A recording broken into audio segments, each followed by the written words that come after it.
Hi everybody. I seriously need a selfie stick. I know I would look like so much better from a distance, but my arm is only so long. It's Sunday. I'm in my Red for Ed Sunday shirt. I have a mess of Sunday hair and no makeup on this morning. But I wanted to talk to you because I've been grading your discussion 9, and it feels to me like there's some stuff that I could help clear up. So let's see. Let's see if I can get it better. There you go. You can see my tree. It's so much more attractive than I am this morning. All right, so let's get going.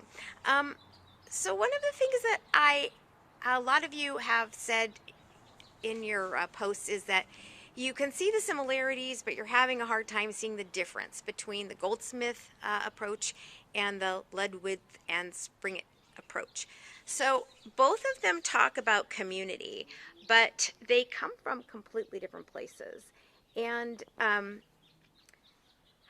Ledwith and Springett are really strong on putting the community in the center, a true community-centric approach, whereas Goldsmith seems to see the community as one of the many, or not many, but one of the groups that needs to be involved in the mix.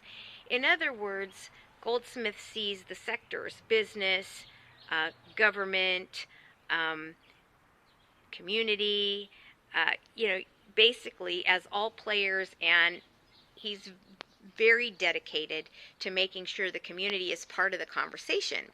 Um, but if you step back from that and think about it, that's not the same as saying community centric.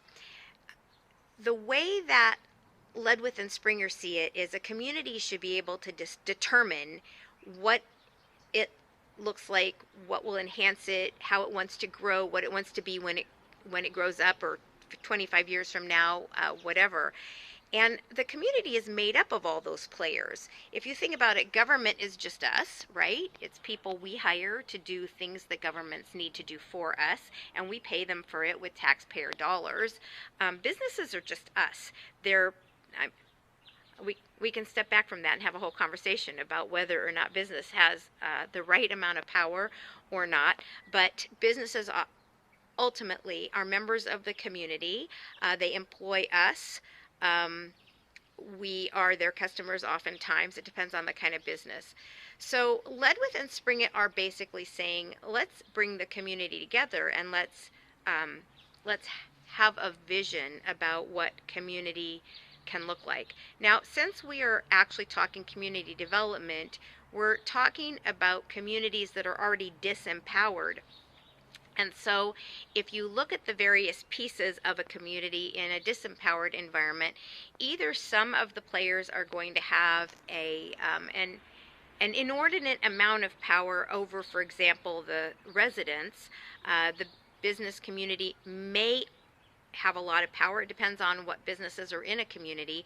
On the other hand, some really disenfranchised communities have no businesses there.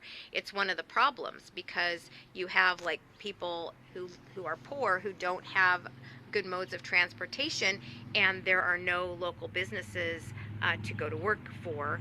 And so that's another problem, whether there are businesses or not. Sometimes you have communities that are disenfranchised, but they're near city centers, and you find businesses wanting to come in from the outside and remake those areas because of their convenience to city centers. And then those businesses that are outsiders are not necessarily very concerned with what happens to the people who are living there now. And government, depending on if we're talking about a small rural community where the government very much are the people who are your city council people and whatever are your neighbors, or whether you're talking about someplace like Boston or Phoenix, where you can have pockets, communities in pockets that are very low power, political power, if you want to put it that way, and the government itself is quite high powered. And then you start asking, are they imposing the government's perspective about what developing this area looks like. Are there outside businesses coming in? Whatever. So from a Goldsmith perspective, Goldsmith is saying we absolutely have to have the community's voice in this mix. Ledwith and Springett are saying the community needs to lead. So what is the difference between the community having a voice and the community leading? In a Ledwith and Springett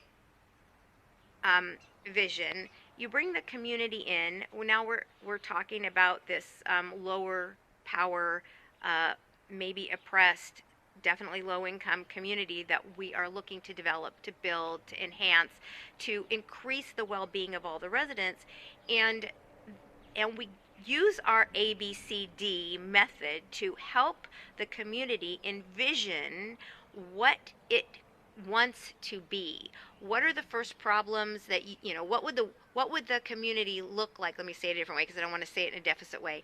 What would the community look like if it were working better, if it were working better for the people who live there? So maybe it would have more activities for youth, and maybe it would have more park spaces. Maybe the education would be improved upon, and there would be more people graduating from high school and going on to college. Maybe there would be less food insecurity and more fresh food options. You can just keep envisioning, and I say this sometimes. I have a couple of students right now in one of my undergraduate classes who are planning a missionary project that is really pretty cool. They're going to have coffee shops all over the United States that adopt communities in South America that are impoverished, and this is like a church related thing, and they want to basically sell coffee and import coffee and create a revenue stream, and then use that revenue stream to help the communities in South America.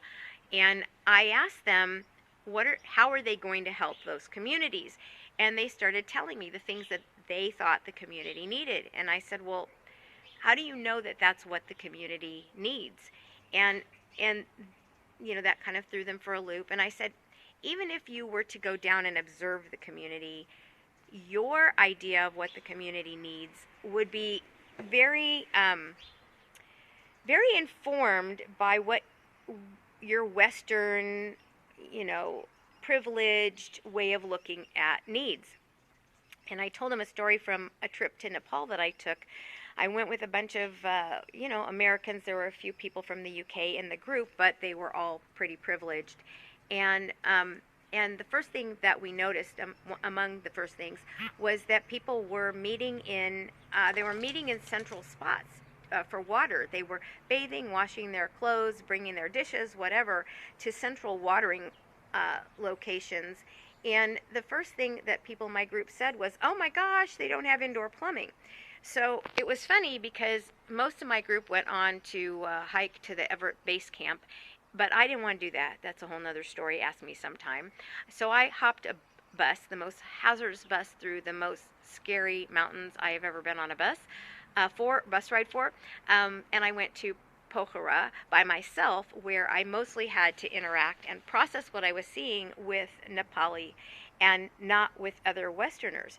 And one of the things that I learned while I was doing my thing is that the Nepali people who lived up in the Annapurnas were basically getting up at the break of day and working all day long. And when it was dark outside, I have my granddaughter wave, yeah. Hang on one second. Yes. I'll show you when you're done. Okay, thank you. Anyway, they would work until dark. They would go home, have dinner with their family, climb in, do whatever chores, climb into bed really early, and get up and start over again. And what I realized was they worked so hard. They were much more primitive. They made their own baskets and they made their own clothes. And they were specialized in the sense that somebody in town might make the baskets and somebody else in town might make the clothes. But still, they weren't buying stuff at stores like we do. They were weaving or whatever. And so what happened was they didn't have time in their day for the same kind of social life that we have with all of our conveniences. And meeting at the watering hole was part of their social life, kind of like meeting at the general store in the Wild West was where they ran into other people. And if you put indoor plumbing in all those people's homes, they might have much more convenience, but they were going to have less of a social life. So the moral of that story is we don't know what other people need. We don't know why things are set up the way that they are in other communities. We don't want to barge in and impose ourselves and our ideas of things. And there are lots of other stories like that from well-meaning Western NGOs going into countries where they didn't understand, and even in America. So the thing to do, of course, is to go in and ask the community if, what do you want, and what things would be the first things you would like changed to increase your well-being. The first things that the community itself might want changed might be completely different than what would be imposed by an outsider, what would be imposed by a developer, a business developer, what might be imposed by a large government coming to look at what the needs are. So Ledwith and Springett are basically telling us start with the community's perspective and then see where government and business can plug itself in to bring that around. Goldsmith, on the other hand, is saying, yeah, sure, everybody's got to play a role. These problems are system problems, and all sectors have to be engaged in order to solve them, but don't do it without the voice of the community. All right, one more thing, and then I'm going to go look at the drawings that my granddaughter is making. So I want to back away from those two authors and just talk about these two frames of approach. So Goldsmith has a more of a rational man or autonomous individual approach.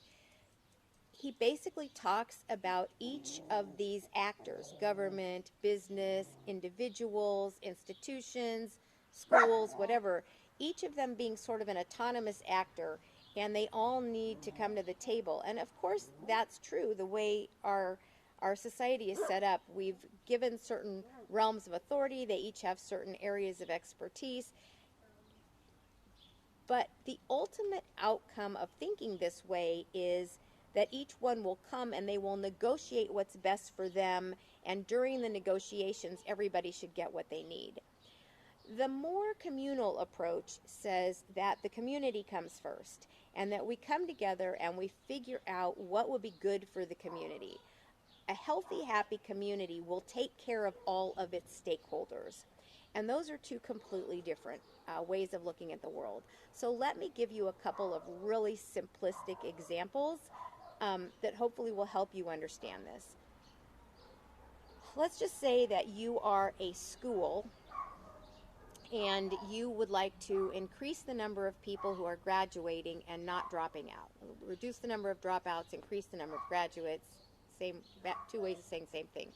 If you are an autonomous person, a rational man person, and you are thinking about what can we do to help get people to more students to graduate, you're going to be thinking about what can you offer these students to incentive them to finish. You might offer them we'll pay for college or part of college if you graduate. We might offer them incentives that are not that far off, like you can participate in this activity or that activity, or we'll give you rewards, of some sort or another if you complete your assignments. Whatever it is, we're looking at incentives that somebody would see would benefit them personally to stay on that track. By contrast, if you are a healthy community will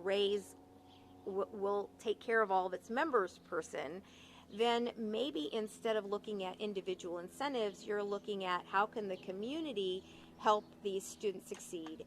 And you begin to pair an older successful student with a younger struggling student to mentor them. Or you meet after school in groups and you spend part of the time playing and part of the time working on homework together. Or you work with the parents to help them be better equipped to help their kids with their schoolwork. And from that perspective, you're looking at ways in which improving the community support might mean improving the community's ability to support in the case of, for example, teaching the parents, but then the ability of the community to support the students is enhanced, and then the student success is enhanced. Now, in reality, I am a big fan of both things, combining personal individual incentives with communities that are better able to support people.